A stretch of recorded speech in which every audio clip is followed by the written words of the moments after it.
هي جنة طاب وطاب نعيمها. الحمد لله رب العالمين والصلاة والسلام على أشرف الأنبياء والمرسلين وبعد.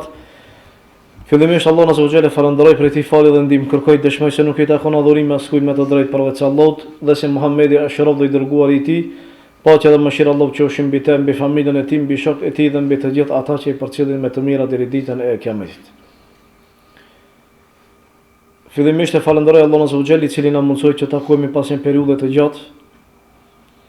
E lutem Allahun azza wa jalla që të na mundson që ato ditë në vijim, ato ligjërata në vijim të si do t'i mojmë me lejnë Allahut, që Allah të na japë bereqet, të na japë sinqeritet, edhe lusë Allah që të na mundsoj që të përfitojmë nga ato dhe ato mësimit të nxjerrëmi në veprat e tona dhe në përditshmërinë tonë. Sonte me lejnë Allahut, tema për të cilën do të flas titullohet I riu musliman në prag të martesës. Pasi që kemi një numër të madh beqarve në mesin tonë, e disa të porsafejuar, e disa të martuar, besoj që ja vlen me lejnë Allah që sonte të këshillojmë njëri me tjetrin, të mësojmë diçka për etikës islame për sa i përket kësaj tematike, me qëllim që të përfitojmë dhe ta shohim se si duhet që të jetë një I ri musliman në prag të martesës së tij. Pra, çfarë grua të zgjedh, çfarë të propozon, çfarë të do dhe si të planifikon jetën e tij në të ardhmen e tij ose për ardhmërinë e tij. Sidoqoftë, kjo periudhë para martesës është një periudhë shumë e ndjenshme për një I ri musliman, I cili e synon martesën e tij, I cili synon që ta ruajë syrin e tij dhe ta ruajë nderin e vet, dhe po ashtu për ata të cilët janë të fejuar apo të martuar. Pra, një periudhë e ngjeshme ku besimtari duhet që tenton të këshillohet, që t'i merr disa udhëzime, mirë po ta mëson edhe etikën e fesë Allahut azza wa jall, edhe ajo që ndërlidhet me këtë tematikë. Fillimisht duhet që ta kuptojmë se martesa është ibadet. Do thotë që është adhurim, dhe nëse niyetin e përmison në martesën tënde, me lenë Allahut për çdo vepër ose në përgjithësi martesa e jote do të jetë adhurim me të cilin do t'i afrohesh ti Allahut azza wa jall. Pra martesa nuk është adet, nuk është një traditë, siç pretendojnë disa se ne I kemi 3 synime në jetën tonë, që ne të martohemi, të himi në punë dhe të krijojmë një familje apo të kemi fëmijë. Është e vërtetë se këto janë gjitha synime madhështore në jetën e njeriut. Mirë po nuk duhet që të përkufizohet vetëm se me këto, ose të kuptohet në këtë formë. Martesa duhet që të kuptohet se është adhurim me të cilën ti I afrohesh Allahut azza wa jall dhe e kënaq Zotin tan. Por ti nëpërmjet martesës e ruan derin tan, e ruan syrin tan, dhe nëpërmjet martesës ti e shfrenon epshin tan, sepse ashtu si shfrenohet epshi në haram, ke mundësi që atë do të thotë ta shfrenosh edhe në halal. Prandaj edhe nxiti pejgamberi Allahut azza wa jall dhe tha: "Wa fi budi ahadikum sadaqa." Ta nëse ju ta bëni marrëdhënie me gratë e juaja në halal, ju do të keni ose kjo në përgjithësi është lëmosh. Pro ashtu siç ti e merr mëkatin tan në haram kur bën imoralitet, ashtu njëkohësisht ke për me marr do thot sevapin tan nëse ti atë e kryen do thot në halal, edhe në esencë do thot është kërkesë fetare që besimtari ta ruaje veten e tij dhe ta ruaje nderin e tij. Nëpërmjet martesës ne e dimë gjithë se formohet familja, dhe kjo është një synim I besimtarit në jetën e tij.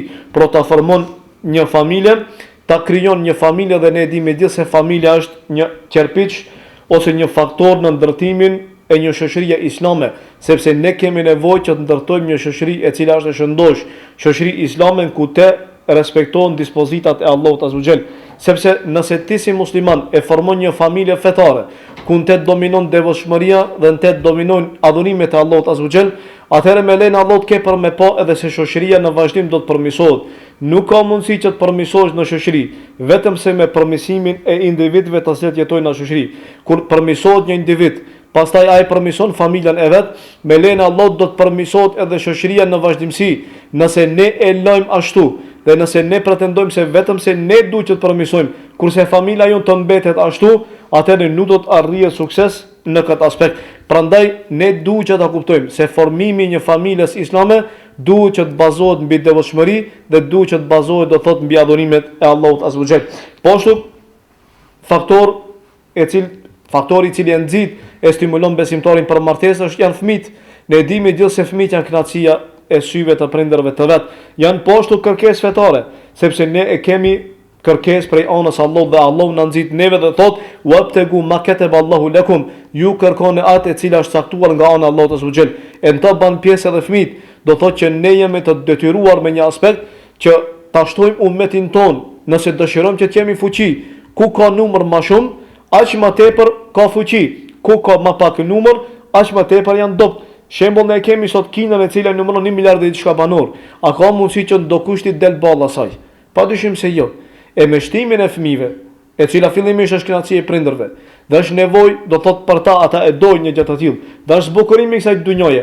Plus asaj ti edhe e shton, do thot, kë ummetin, edhe neve na ka nxit pejgamberi Allahu dhe ka thënë tezawwaju al-walud al-wadud, thot martoni ato gratë të cilat janë, do thot, që lindin, me qëllim që të shtohet ummeti, dhe thot pejgamberi Allahu se unë do të krenohem me ju, me numrin e juaj ditën e kiametit para qerve. Nëse e shef, do thot se çfarë pozite posedon një martuar në shoqëri, ke për me pas ata zakonisht kanë respekt në mesin e njerëzve. Karshin një beqarit i cili është beqar i vetëm dhe kur flet diçka, shumë pak ja marrin fjalën atij. E sidomos kur ashin pyetjet daveti, thila në fenë Allahut azza wa jall. Do thot ti si beqar e shef edhe vetë, kur flet familjen tënde, nuk ta marrin fjalën shumë. Dhe thonë që ti je i ri, nuk ke përvojë në jetë, nuk medresën e jetës ende je i dopt, ende je fillestar, edhe kështu nuk merret fjala jote, do thot nuk ka shumë pesh tek ata. Kurse kur martohesh, kur krijon familje dhe ke fëmijë, atëherë do thot respekti rritet në mesin e shoqërisë ku jeton. Kjo është shumë normal, sepse ti atëherë je njëri më me përvojë, do thot e ke kriju një familje, tash fjala jote respektohet, fjala jote do thot dëgjohet, dhe kur flet në mesin e familjarëve tu, në mesin e shokëve tu, atëherë ndryshojnë çështjet. E njëjta vlen edhe në fenë e Allahut azza wa jall. Kur tenton që ti thrasësh në fenë e Allahut, ata ke për me pas se të respektojnë më tepër, edhe fjala e jote do thot mirë, do thot më tepër. Pozita e jote do thot dallon me martesën tënde, me krijimin dhe formimin e familjes tënde. E kjo padyshim se është një prej dobive e të cilën e jep do thot martesa edhe nikahu i jot. Po ashtu do thot afrimi i familjarëve tu, do thot familjarëve tu me një familje tjetër. Kur martohesh, padyshim se ti njoftohesh me një familje të re, edhe pastaj ajo grua ka familje, apo ka rreth, do thot që ti ata i formon ose i ban miqësi, ke babgjysh, pastaj do të bësh gjyshe, po ashtu edhe grua jote do të ketë vjerë, do të ketë vjerë, kështu me radhë, sidoqoftë do thot rritet numri i anëtarëve të familjes, shtohet do thot miqësia mes anëtarëve të familjes dhe bashkohen disa familja njëra me tjetrën, dhe kjo e bën do thot që të bashkohen edhe zemrat, dhe po ashtu me martesën tënde, padyshim se do të shtohet edhe ekonomia jote, do të përmirësohet gjendja e jote, dhe po ashtu jetesa e jote do të ndryshon. Po ashtu shpenzimi i gruas të cilën ti e bën, qep shpërblim për çdo kafshat të cilën ti e vendon në gojën e gruas tënde, do të shpërblehesh për te. Ne e shohmi, e pam se martesa pas ka shumë qëllime, pas ka shumë synime, nuk është thjesht vetëm se epshi. Sepse mendojnë tek ne zakonisht duke u ndikuar prej telenovelave ndryshme, prej emisioneve ndryshme, prej romaneve ndryshme në kohën e ignorancës, edhe mbetet ajo mbeturina e ignorancës në kokat e tyre, në mendjet e tyre, dhe kanë ndikuar besimin e tyre se martesa, pasi që martohet njeriu, është do thot xhenet. U kry mo çështja. U martove, edhe u kry do thot çdo gjë e cila ti e ke synu ose e don. Me martesën tënde je fut në xhenetin e dunjos. Mirë, po kjo nuk është e saktë. Është e vërtetë se martesa do thot në te ka kënaqësi, ka dashuri, dhe ka epsh, dhe ajo që është më kryesore është në halal. Mirë, po ashtu ka përgjegjësi. Dhe po ashtu do thot duhet me pas mirë kuptim. Dhe po ashtu duhet që të kuptoj synimet e martesës, sepse nëse i kupton mirë si duhet, atëherë edhe martesa jote me lejen e Allahut do të jetë më ndryshe. Nëse nuk i kupton, atëherë ka për me pas defekte më vonë. Nëse ti mendon se martesa jote thjesht është që ti ta shfrenosh epshin tënd, edhe nuk ka përgjegjësinë tënde, nuk të intereson për gruan tënde, nuk të intereson më vonë për fëmijën tënd, nuk je përgjegjës ndaj tyre, nuk jep hakun atyre, atëherë ti do të jesh mëkatar. Mirë, po edhe martesa e jote do të rrezikohet më vonë. Problemet familjare të cilat do të vinë për shkak mosnjohjes të drejtave të cilat ti e ke ndaj gruas, apo gruaja të cilën e ka do thot ndaj teje. Prandaj besimtari duhet të përgatitet fillimisht shpirtnisht, pastaj të merr të vetëdijsohet fetarisht, me qëllim që ta kupton rolin e tij si burr dhe ta kupton realitetin e martesës së tij dhe synimet të cilat i jep do thot martesa në përgjithësi. Prandaj edhe Allahu subhanahu wa taala do thotë nxit njeriun ose nxit besimtarin që të martohet me qëllim që ta ruajë nderin dhe poshtu të realizon gjithë ato synime të situnë që ka marrë.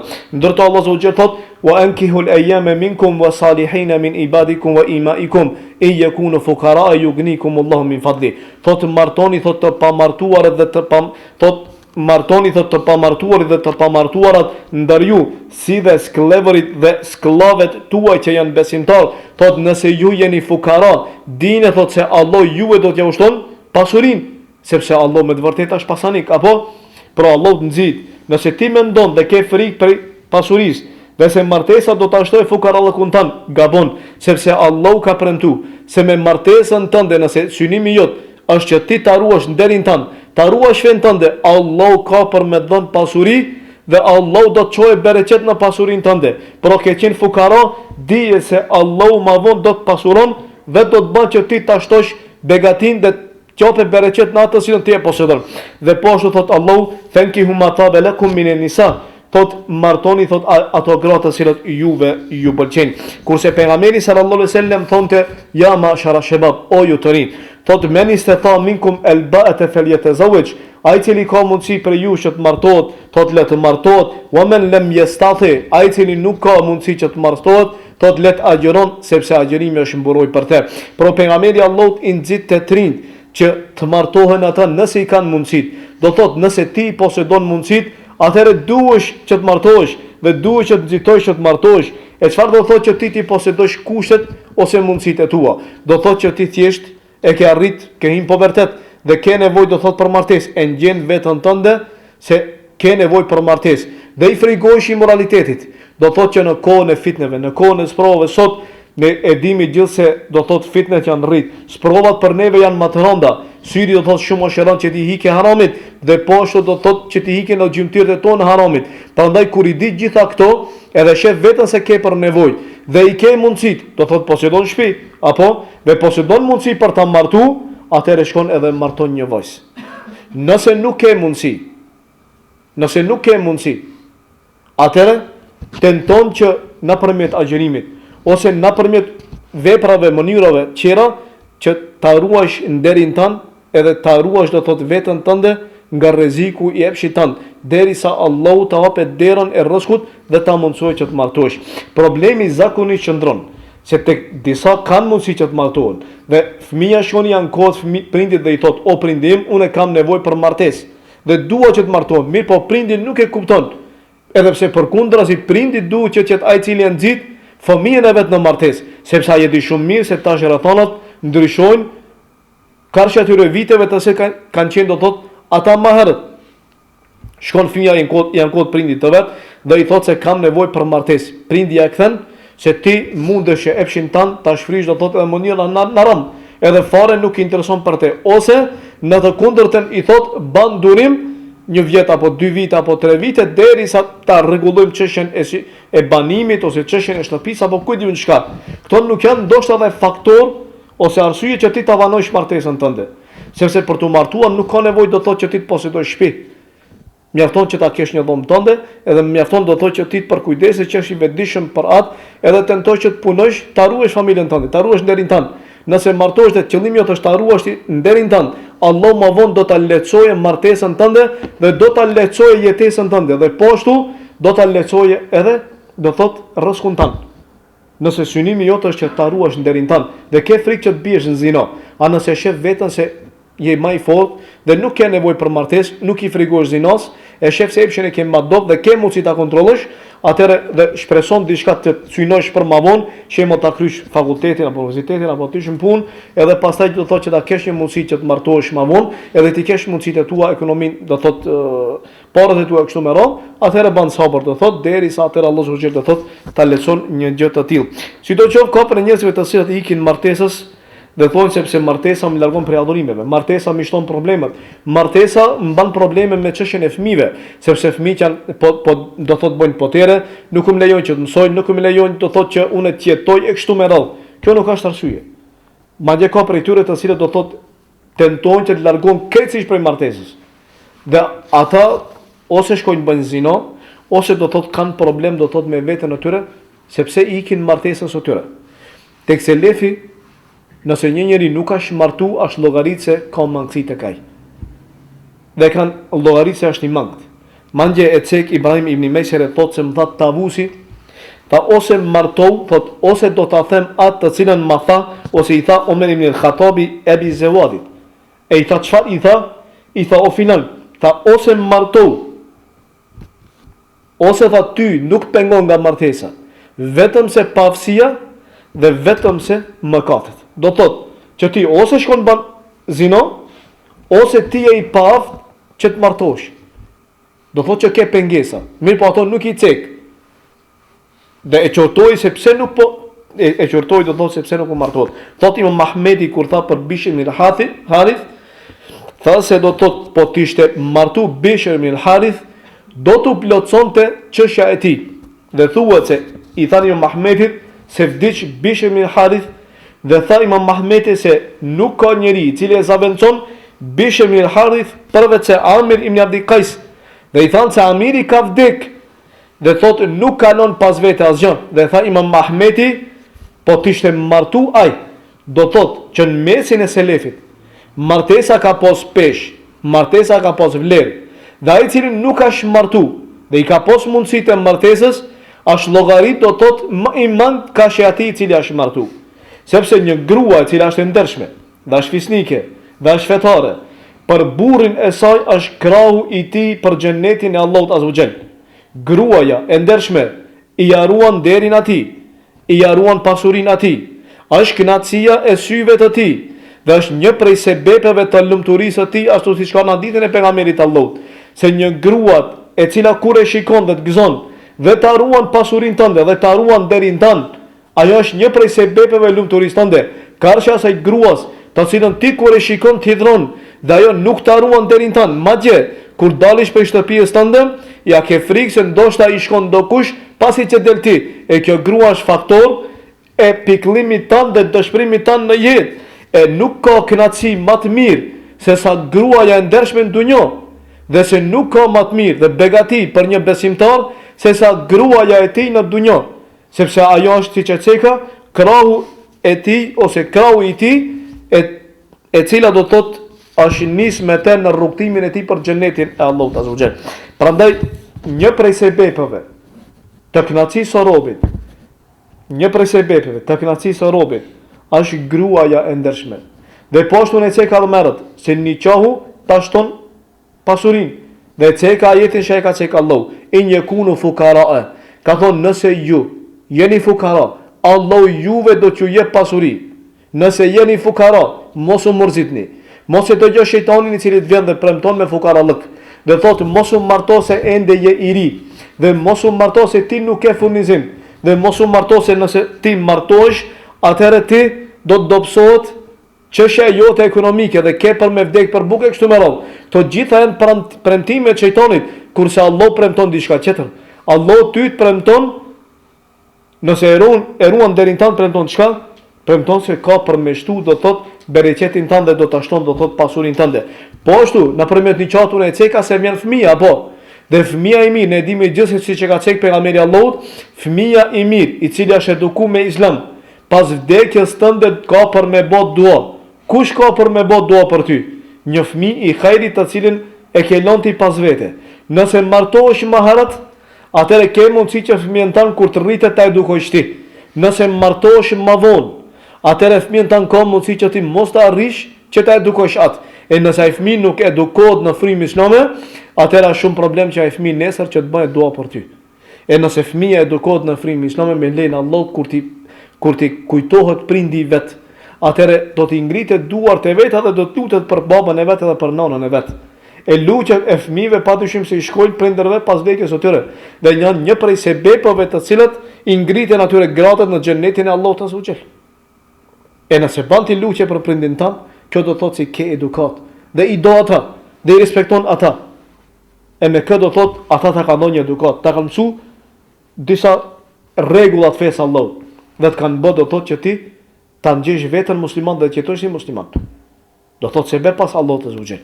E një prej sebeve të martesës së hershme do thotë është që lindja e fëmisë se ti ke mundësi do thotë që nesër ta marrësh edhe ta edukosh atë. Unë e ceka se besimtari ose i një beqar prej synimeve du që ta ketë që ta marton një grua, do thotë e cila është fetare. Do thotë fetare. Zakonisht rrit kërkojnë bukuri. Edhe zakonisht gratë të tyre i zgjedhin për shkak bukurisë, jo për shkak fesë të tyre ose moralit të tyre. Do thotë që një grua i del përpara është e bukur dhe kur e shef e harron edhe fenë e saj. Nuk i intereson fare a ka fe apo jo. Kur i del një motër muslimane e cila ka fe dhe ka moral, mirë po nuk e ka bukurinë e braktis, dhe pastaj arsyetohet se ajo ose nuk ka moral, ose arsyetohet me arsye të cilat janë të kota.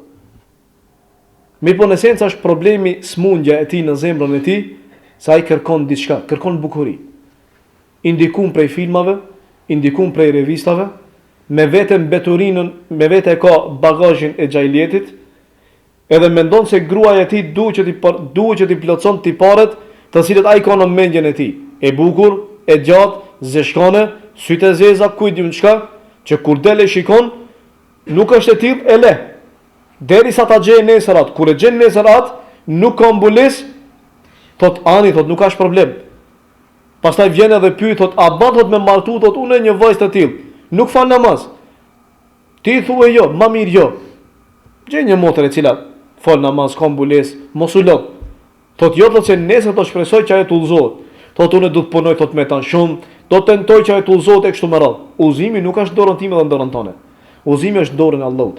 Ti ka mundësi mu lo me vite tëra, 5 vite, 10 vite, 20 vite. Mirë po gruaja jote nuk do të bie në sejdë asnjëherë kur Allahu të zgjel. Madje do të traton në atë aspekt do të bën mëkat. Nuk do të respekton. Nuk do të ketë darsëm e cila ajo nuk do të shkon. Darsëm haram. Ndoshta nuk do të ketë hang ose diskotek ku ajo nuk do të shkon ose thjesht nuk do ta viziton. Gjitha do t'i bën. E ti pastaj çfarë ke për me bë? Pastaj më vonë kur lindin fëmijët problem.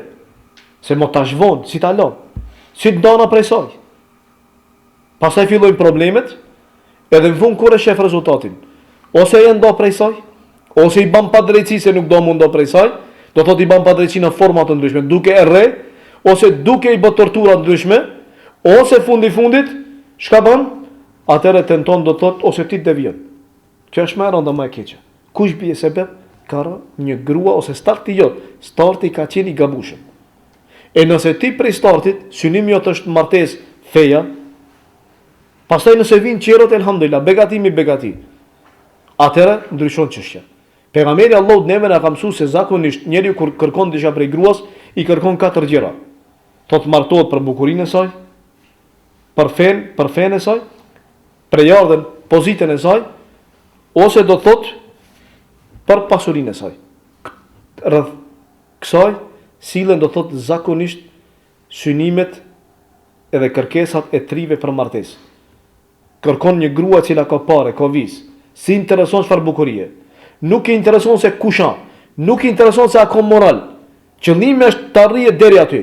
E arrinat, nuk e shef më vonë, vetëm se do thot pasuria ndoshta e tij ka ra. Mirë po jeta e tij është katastrofë. Brenda shtëpisë është katastrofë. Probleme sa të dush. Gruaja nuk e respekton, nuk e nderon. E kështu me radhë. E shem ndonjërin kërkon bukuri. Mirë po ma vonë e bukuri kushton shumë shtrejt. Sepse ajo e cila ka bukuri, ndoshta ma vonë ka mundësi që vetja të hynë qejf. Edhe kur hynë vetja në qejf, atëre kërkon shumë. Kërkesat e saj janë shumëta, derisa ma vonë do të lodhin. Edhe kur të lodhin kërkesat e saj, ndoshta një ditë e ke për me thonë më bot mjaft. Ose më e keq është ka është më e rënda do të nënçmon. Dhe ka për me thonë se unë nuk kam qenë për ty, se unë jam më e bukur se sa ti. E kjo është shumë më e keq, më e rëndë. Mja thonë një grua një burri të saj. Mirë po ku është problemi? Tek ti. Sepse ti i pari ke qenë ai i cili ke këmbgul që ta marrish një grua e cila është e tillë dhe s'ka interesu fare feja e saj.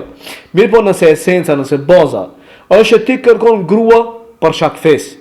Edhe pastaj bukuria, pasuria, prejardhja, pozita, gjitha janë pasuese të saj, nuk ka problem. Kjo nuk do të thotë se ne po nxismi që ta marrish një grua e cila është e shëmtuar, sepse nuk e do, shpirti nuk e do, nuk ka problem. Mirë po mos jetë kushti jot i martesës tënde që të bukuria prej startit dhe gjitha ato cilësi, të cilat ti i ke në mendjen tënde dhe dëshiron që ti ta marrësh një grua të tillë. Madje ka prej gjendve të cilat tan ditë shkojnë bëjnë krime, dhe shkojnë bëjnë immoralitet, dhe shkojnë do të na për vende të flishta, pastaj kur e shef më vonë se duhet të martohet dhe njeh mirë gratë dhe njeh drejtë e tyre, dhe di se çfarë bëjnë ato, atëherë thotë se unë dua që ta martoj një vajzë e cila është fetare, sepse dëshiroj do thotë që ta kem një grua për shtëpi. Pse? Sepse ai di shumë mirë se kush janë ato. Apo edhe e dyta mirë, nëse ti je i tillë, a mendon se ti e meriton një grua të ndershme? A e meriton një person i tillë një grua të ndershme? Padyshim se jo. Se të ndershmit janë për të ndershmet, dhe kundërta, të ndershmet janë për të ndershmit, kurse zinaçari është për zinaçarin. E nëse dëshiron që të nesër ta kesh një grua e cila është e xherit dhe ta ruan derin tënd, ta ruan pasurinë tënde, dhe të ruan ty, atëre përmiso. Nëse dëshiron që grua ta kesh ashtu siç je ti, përmiso. Nëse dëshiron grua të ndershme, përmiso. Bëu ti i mirë, bëu ti i ndershëm. Përmisoj raportet e tua me Allahun. Allahu do ta japë një grua ashtu siç ti dëshiron. Dhe ka për me qenë kënaqësia e syve tu. E nëse jo, atëherë në kundërton do të ndodhin do thot në të ardhmen do thot shumë probleme, të cilat më vonë do thot as shumë më rënd që të shërohen ato. Edhe pastaj kush hek më shumë ti, hek familja jote mirë, po do të hekin do thot edhe fëmit e tu. Ajo që na nxit neve feja Allah të zgjel, sheriati Allah të zgjel, është që të martohet beqaresha. Pra beqareshat preferohet do thot që të martohen. Dhe feja Allah të zgjel na nxit që ne ti martojmë ato të cilat janë beqare. Kjo nuk do thot që ato të cilat nuk janë beqare të mos martohen. Jo, se si. Mirë po, ka urtësi, ka hikmet në te, dhe besimtari do thot beqari, ose do thot përgjithësi një besimtar, nëse dëshiron që të marton, nëse ka mundësi që të marton me besimtare, padyshim me beqare, kjo është më e mirë për te. Aisha radhiyallahu anha, ne dimë gjithë se ka qenë beqaresh. Edhe pejgamberi Allahut vetëm grua të cilën e ka martuar beqare ka qenë Aisha radhiyallahu anha. Edhe për xhelozisë që e kishte Aisha nganjëherë ndaj grave të tjera, i thonte pejgamberit sallallahu alaihi wasallam, i thonte ja Rasulullah, nëse ti thot zbret me një lugin, dhe thot e shef një pemë ku te kanë hangër dhe është përdor ajo pemë, dhe e shef një pemë tjetër e cila nuk është përdor fare, thot ku ke për melon, thot i devën tënde që të shkon edhe që të kullote. I thot pejgamberi Allahut, padyshim se do ta lënte ai vend i cili nuk është përdor fare, tek ajo pemë e cila nuk është përdor fare. Pse? Do thot që padyshim se është më e mirë. E me këtë Aisha ja bante me dije pejgamberit Allahut, ja rekujtonte nganjëherë se ja Rasulullah mund të martu beqaresh, dhe me të krenonte Aisha para grave tjera. Dhe ju thon, do thot që për te ishte krenari para grave tjera, edhe lavdrim para grave tjera, sepse pejgamberi Allahut mua më martoi si beqaresh. Dhe kur e kapte nganjëherë xhelozia, me këtë do thot ajo e qetësonte veten e saj dhe i rikujtonte pejgamberit dhe u lavdronte para pejgamberit Allahut se mua më ke marrë të vetëm do thot beqaresh, karshi do thot grave tjera. Sidoqoftë do thot unë e ceka se një çaj me beqaresh pëlqej, sepse e cekin dietar dhe thonë se ato janë më të dashura, janë do thot më goj ëmbla dhe janë gati për lindje, do thot e dëshirojnë më shumë lindjen e fëmijëve dhe po ashtu do thot kënaqen me pak. Ajo grua e cila është e ve ka mundësi që mos linde. Grua e cila do thot i ka kalu disa vite ka mundësi që mos dëshiron fëmijë. Apo a lodh ose ka probleme shëndetësore dhe nuk ka mundësi që të linde. Po ashtu do thot grua e cila është më e vjetër dhe ve ka mundësi që kushton më shtet në atë aspektin se nevojat dhe kërkesat e saj janë më të shumta, ka përvojë në jetë. Dhe kërkesat e saj janë më të shumta. Karshi beqareshës e cila kënaqet me pak. E do thot njeriu kur e marton do thot një beqaresh, atëre padyshim se do thot për te do të jetë më e xherit, më e mirë, edhe pse kjo nuk do thot që asesi ne i neglizhojmë, do thot ato të cilat do thot janë të veja, sepse ne e dimë gjithë do thot vlerën dhe peshën e tyre. Madje Xhabiri radhiyallahu anhu kur martua me një grua ve, dhe pejgamberi sallallahu alaihi wasallam i tha, pse nuk u martove me një beqaresh, të lozish me te dhe të loz ajo me ty? I tha ja Rasulullah, tha ti e di se unë kam motra, dhe ato motra do thot kanë qenë në numër shumë, dhe unë kam pas për një grua, kam pas nevojë për një grua e cila është më e vjetër dhe ka mundësi që të kujdeset për motrat e mia. Nëse më shon një beqaresh, ajo do të ishte në moshën e motrave të mia, dhe padyshim për kujdesja për motrat e mia do të ishte më pak, sepse nuk ka përvojë, edhe ka pas nevojë për një grua e cila do të thotë ka pas përvojë në aspektin jetësor dhe për kujdeset për motrat e tij. Edhe pejgamberi sallallahu alajhi wasallam padyshim se i apohoi do të thotë një gjë të tillë. Unë e ceka dhe marra se preferohet besimtari që ta kërkon një grua e cila do t'i lindë atij fëmijë. Dhe thashë pejgamberi Allahut ka nxit që besimtari ta shtojë ummetin e tij, dhe se besimtari duhet që ta kërkon një grua e cila më vonë do t'i lindë fëmijë, jo një grua e cila planifikon fëmijën ose planifikon sistemin e jetës së saj duke thënë kur të martohesh, thotë se unë du vetëm se 2 fëmijë. Nëse një grua thotë kështu, atëherë dije se ai nuk e kupton realitetin e fesë Allahut. E para, e dyta, çështja e caktimit të Allahut nuk ka mundësi që ndryshot. Ti ndoshta ka mundësi do 2 fëmijë, mirë po Allahu e ka caktuar që ti kesh 10 fëmijë. Edhe ne si besimtar duhet që të kemi kujdes do të thotë në këtë aspekt, sepse nëse ti planifikon familjen duke thonë unë e dua një fëmijë, unë e dua 2 fëmijë kështu me radhë, që thotë se prej startit dështon. Gruaja dhe burri nuk lejohet që ta planifikojnë një gjë të tillë. Po përkundrazi, gruaja duhet që të përgatitet që lindë fëmijë dhe për çdo lindjen e fëmisë së saj, ajo duhet që ta kupton se do të kesh problem me lejen e Allahut. Dhe se edukimi i fëmijëve të saj do të jetë një prej sebeve të futjes së saj në xhenet.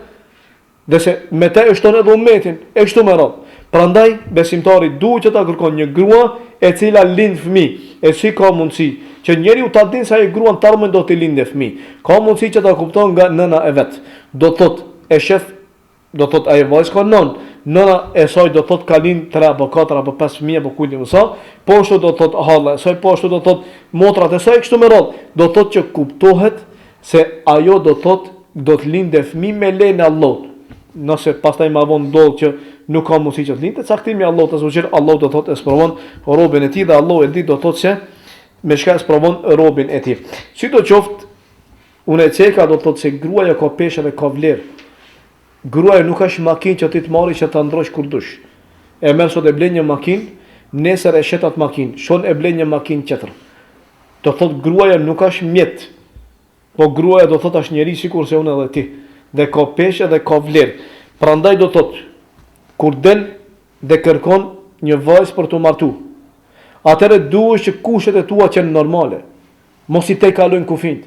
Mos kërkosh prej asaj diçka e cila nuk është njerëzore, ta cilën nuk e posedon as ti. Do thotë, e kërkon një grua e cila të përshtatet ty, i përshtatet fesë tënde, i përshtatet gjendjes tënde familjare, i përshtatet gradave tua shoqërore, i përshtatet do gjendjes tënde sociale, i përshtatet do të fesë tënde.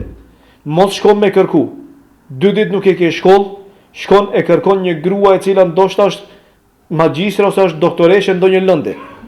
Nëse je i tillë, që nuk pengosen, duke shkon mundësi me thonë vallai po neve feja na bashkon, është e vërtet. Se feja na bashkon, mirë po, më e mira është që ata të njëjtë qenë barabart deri diku, që nesër të mos ndodhin probleme shoqërore. Sepse nesër ka mundësi që të thosë se unë e kam shkruar ti nuk ke, që të thosë se unë jam pasanike ti nuk ke, e kështu me radhë. Por e kërkon një grua e cila është mesatare sikur se ti. Pavarësisht njëjtë. Nëse e gjen një gjë të shet një vajzë të tillë, atëherë ke për me po se ke për më përshtat me të shumë lehtë. Nëse jo, atëherë më vonë ke për me po do thotë që do ndodhin do thotë probleme, sepse dallimet e tyre shoqërore, sociale kanë për me ndiku do thotë më vonë tek njëri me tjetrin. Prandaj e kërkon një grua e cila të përshtatet do thotë ty. Po ashtu, nëse dëshiron grua, ku ke për me gjetë? Si ke për me hulumtu? Në për rrjete sociale? Në për Facebook?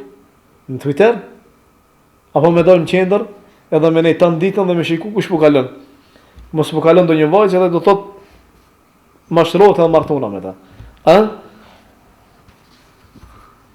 Për para si janë martu, a ka mendu kush po martu? Ha s'kus ka me po martu. Po pse sot frikon do thot shumica?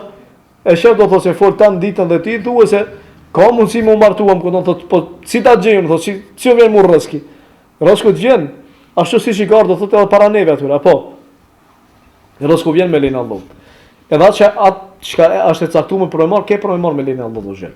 Sidoqoftë besimtari do thotë duhet që ta dinë se ulëmtimi pas gruas ose pas një vajze vjen nëpërmjet zakonisht vjen do thotë nëpërmjet grave, nëpërmjet nënës, nëpërmjet motrës e kështu me radhë. Zakonisht gratë i njohin vajzat që janë në qytet. Zakonisht gratë janë ato të cilët do thotë kanë informacione për vajza të reja.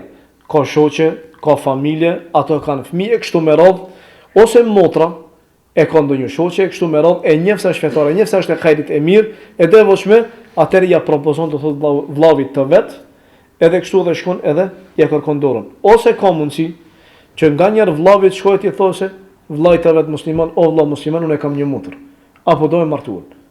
Nuk ka turp, nuk ka marrë. Edhe njëta prindi shkon dhe i thot, e shef një djalë të mirë në xhami, edhe e respekton, edhe mendon se është i përshtatshëm për vajzën e vet, atëherë i thot, o filan, unë kam një vajzë për më martu. A je dakord që ti ta marrish motrën time? Nuk ka turp, nuk ka marrë, fare. Shkon i ja propozon motrën, i ja propozon do thot vajzën tënde.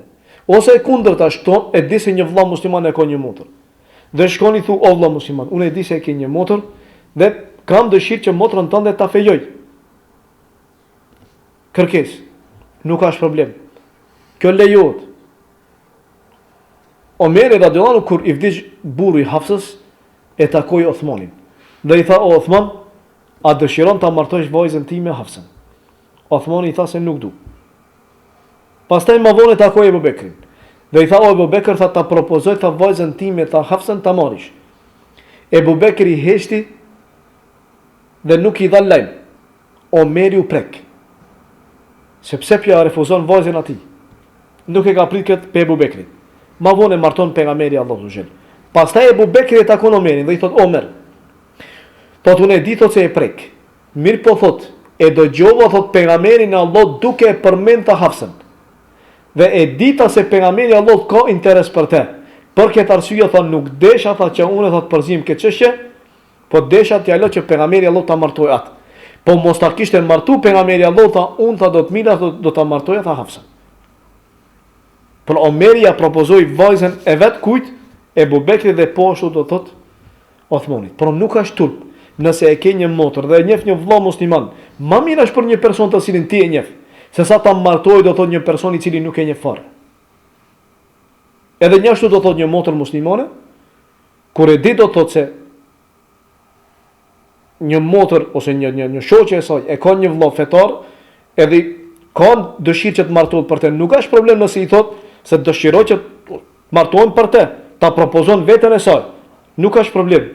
Problemi ku mund që ndodhe? Problemi mund që ndodhe ma vonë. Nëse ai flet dhe nëse ai lavdërohet dhe nëse thot se mu më ka thonë filani ose më ka thonë filani dhe tenton që ta nënçmon, do thot që me këtë do thot ai me të vërtet e ka paraqit moralin e vet lik, sepse çinimi i saj ose ati prindi ose ati vllau ka qenë i sinqert që ta japë një motër muslimane cila është e hajrit. E ti ose e refuzon ose e pranon, kjo varet prej teje. Mirë po jo do thotë që të flasish për nderin e saj. Edhe do thotë që ta nënçmosh do thotë atë. Pëlqeje që ndokush ndërmjetson, sidomos i cili ka pozit. Mjek, profesor, doktor, hoç, njeri i cili ka personalitet, i cili ka pozit mesin e njerëzve. Preferohet që të ndërmjetson do thotë në mesin e atyre të cilët dëshirojnë të martohen. E njeh një vajzë, shkon ja kërkon dorën për një gjallë, ose e njeh një gjallë, shkon dhe ja preferon një vajzë tjetër, e kështu me radhë. Preferohet sepse zakonisht në kësi raste i besojnë njerëzit më së tepërmi. Dhe është mirë që nëse ndokush e ka mundësi që ta arrin që ta marton dikë, ta bën një gjë të tillë. Pejgamberi Allahut vetë ka përdorur pozitën e tij që ta marton dikën. Një prej tyre ka qenë Xhulebibi. Pejgamberi Allahut ka ndërmjetësuar për të vet. Edhe pse Xhulebibi ka qenë fukara, i mirë, pa shtëpi, kur gjë, ka flet në xhami. Mirë po pejgamberi Allahut ja propozoi një familjes Xhulebibin për vajzën e tyre. Dhe prindit kur i tha pejgamberi Allahut për Xhulebibin ka qenë problem.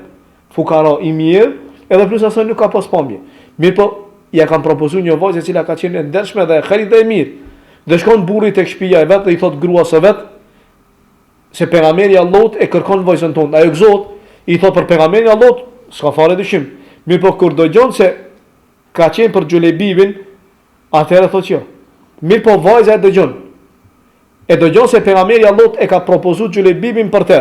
Dhe thot si për refuzoni ju urdhën e pejgamberit Allahut. Dhe thot unë thot e pranoj urdhën e pejgamberit Allahut dhe propozimin e tij. Edhe pse ajo me atë kishin dallime njëri me tjetrin. Po e pranon për hir të Allahut. Mirë po Allahu jep shumë bereqet. Dhe dini rastin më vonë pas Xhulebibi do thotë kur del dhe vritet në luftë çfarë duaje ban pejgamberi Allahut për të dhe për gruan e tij të cilën e le do thotë pas vete. E kush e bëri një gjë të tillë? Pra respektimi i urdhit pejgamberit Allahut dhe poshtë ndërmjetësimi pejgamberit Allahut. Do thotë që preferohet që ndokushi do thotë që të shkon do thotë edhe ndërmjetëson do thotë për dy persona. Po ashtu do thotë duhet që të shikohet edhe familja e gruas. Është mirë, sepse ti nesër atë ke për me marrë për grua, po kanë për me të linë fëmijë.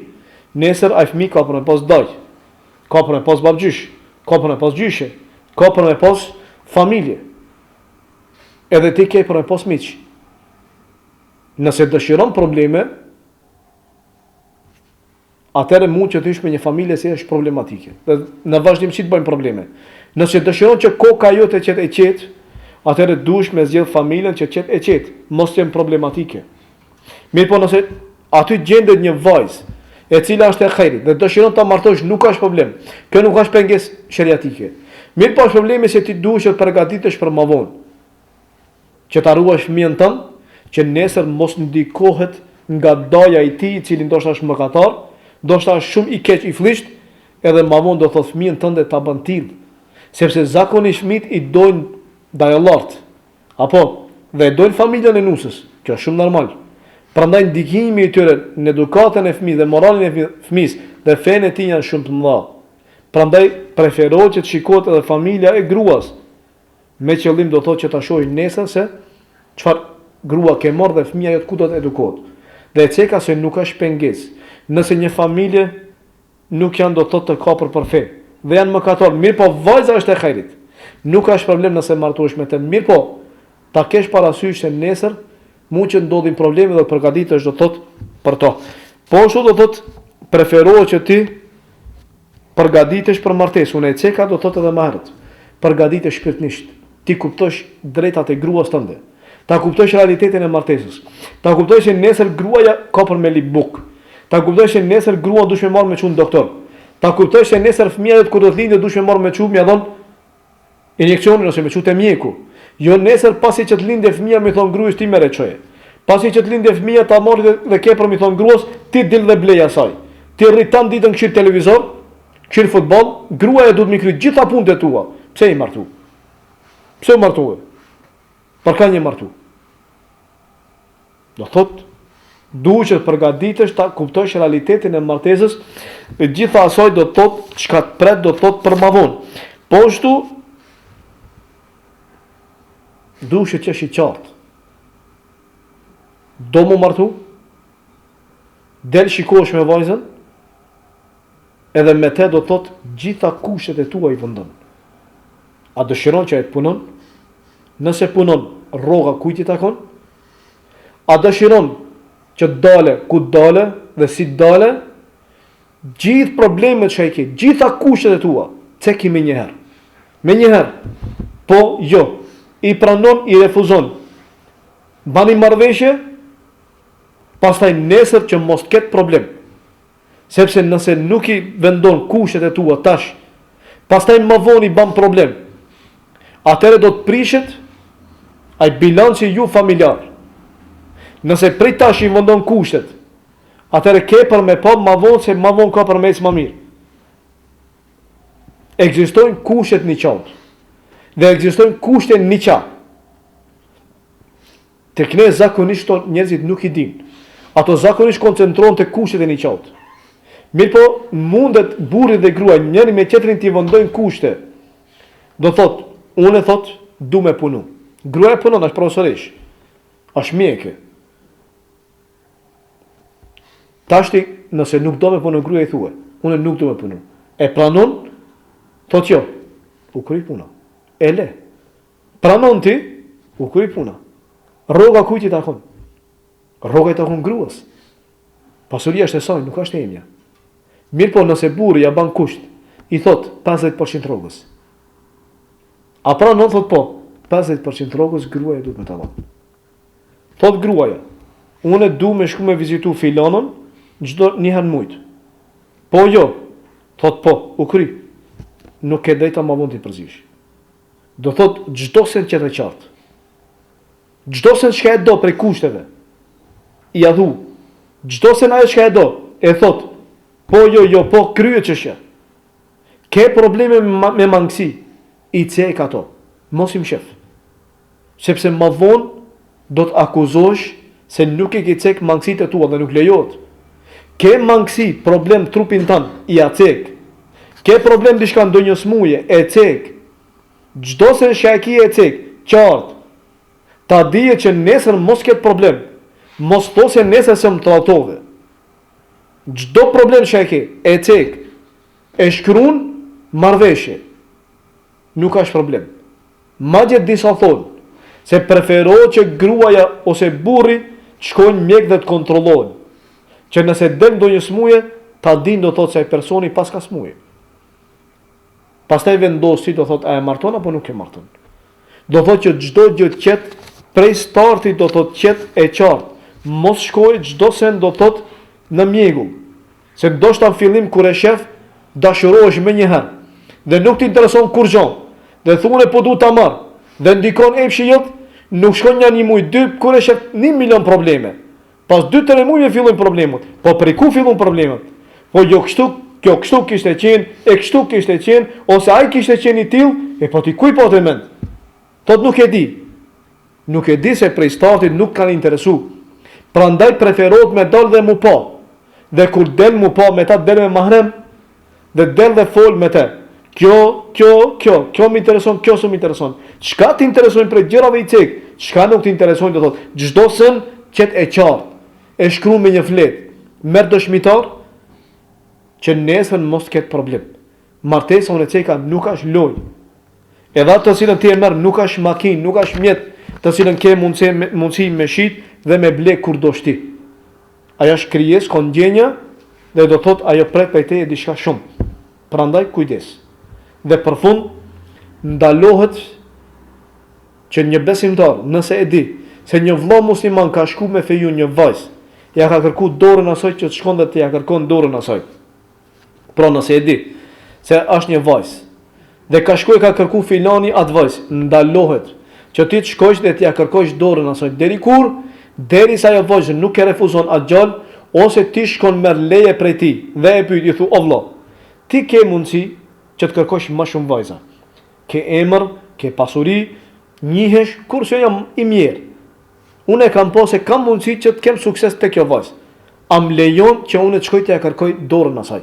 Nëse ai thot unë po tërhiqem, atëherë nuk ka problem. Mirë po deri sa ai nuk tërhiqet dhe vajza nuk e refuzon, ndalohet që ti të shkoj të ja kërkosh dorën asaj. Nëse shkon dhe ja kërkon dorën asaj, duke mos e di se ndëkush ka shku ja ka kërku dorën asaj, atëherë nuk ka problem dhe kjo nuk ka pengesë me lejen e Allahut azza wa jall. Sidoqoftë do thotë besimtari duhet që të përgatitet në prag të martesës së tij. Edhe poshtu ta kupton realitetin e jetesës me atë grua të cilën do të jeton me lejen e Allahut më vonë. Ta kupton se edhe ajo është gruaja, edhe ajo është krijesë sikur se ti. Dhe ajo ka mundësi që të ketë mangësi ashtu siç ke edhe ti. Prandaj duhesh me bë durim në gabimet e saj, ashtu siç do të bëj durim ajo në gabimet e tua. Mos mendo se ti martohesh ta shpret prej gruas tënde që prej me një herit do thotë që ajo të vije ta respekton dhe të nderon dhe qet më e bukura, më e mira për ty. Prit. Gjërat vijnë gradualisht, vijnë ngadalë. Ka mundësi që dalin probleme. Mirë po problemet zgjidhen shumë lehtë. Nëse ata dy kanë interes të zgjidhen me lejen e Allahut. Nëse ata dy e zgjidhin rrugën e devotshmërisë, do zgjidhen me lejen e Allahut. Çdo problem, ata mes vete e zgjidhin. Nuk ka nevojë që problemet e tyre të dalin jashtë. Ta kuptojnë njerëzit, ta dinë njerëzit se çfarë probleme kanë ata dy. Jo, ata tentojnë që njëri me tjetrin të zgjidhin problemet. Ti kthehen gjykimit me ligjin e Allahut. Dhe ta kuptojnë realitetin e martesës. Dhe ta kuptojnë se vetëm se njëri me tjetrin kanë mundësi që ta formojnë njëri me tjetrin. Dhe mos mendojnë se mangësitë e tyre të cilat i posedojnë, se njëri është me laçë e tjetri është shejtan, edhe kështu do thotë që gjithmonë të fillojnë dhe të kenë probleme njëri me tjetrin. Jo. Pra duhesh që të mësosh që të bësh durim. Ajo ka probleme, tenton do thotë që ata probleme ti shërosh. Ajo ka mangësi, normal që ka mangësi. Sepse në esencë ka thonë pejgamberi Allahut, nëse ti e urren një cilësi tek ajo, padyshim se ke për me dalë cilësi tjera tek ajo. Ajo ka mundësi me qenë, ndoshta pamja se nuk është e bukur, mirë po ta lind një fëmijë për të qenë do të krenosh me të tanjetën tënde. Ka mundësi ndoshta nuk di me të bë buk. Ka mundësi. Nuk sa mësumi, nuk është do thot kuzhiniere e mirë po i ka shumë cilësi tjera. E ka një cilësi të keqe, do thot ndoshta e ngrit pak zërin, mirë po do thot ka shumë cilësi të mira, të cilat pëlqejnë. Do thot kështu është jeta e bashkërtore dhe kështu është jeta e gjithëve. Mirë po durimi, mirë kuptimi, mirësjellja, dashuria, edhe synimi juve të dyve, që me martesën e juaj ta ruani nderin dhe ta kënaqni Zotin ton, janë mbi gjitha. Edhe kështu ka mundësi që të dilni bot gjitha atyre sfidave dhe problemeve të cilat do të vinë në jetën e juaj bashkëtorë. Kjo ishte shkurtimisht ajo për të cilën do të thotë ishte qëllimi im sonte që të flas. Padyshim se ka shumë dhe duhet të flitet shumë në këtë aspekt, në këtë temë, sepse problemet të cilat neve po na rrethakojnë zakonisht vijnë prej këtu, prej startit, e pastaj do të thotë fillojnë edhe më vonë që të rriten, edhe pastaj fundi i tyre nuk po ju dihet se ku po del. E nëse ne dëshirojmë që të kemi një shoqëri të hajrit, të fortë, shoqëri e cila bazohet mbi devotshmëri, padyshim se starti jon duhet që të jetë i mirë me lenin Allahu xhel. E lut Allahun që të na mundson që të kemi gra të hajrit dhe besnike dhe fetare. Lut Allahun azza xhel që të pamarturit Allahu të i marton me gra të cilat janë të hajrit dhe të devotshme. E lut Allahun azza xhel që secilin nga ne Allahu ta begaton me gra të cilat janë të devotshme, të hajrit, të ndershme. E lut Allahun azza xhel që ato të jenë kënaqësia e syve ton, edhe lut Allahun që Allahu të na furnizon me fëmijë me vëlla të hajrit, të cilët do të jenë kënaqësia e syve ton dhe do të jenë prej atyre të cilët Allahu ja mundson që nesër që të bëjnë luçe për ne dhe dua për ne dhe të jenë do thotë kënaqësia ose të jenë do thotë ajo të cilën ne e lëm në këtë dunjë e hajrit dhe pastaj do thotë të cilët do të krenojmë ne më vonë në ahiret mirë pa familjarët tonë më vonë në këtë dunjë. Wa aqulu qawli hadha wa astaghfirullaha li wa lakum walhamdulillahi rabbil alamin.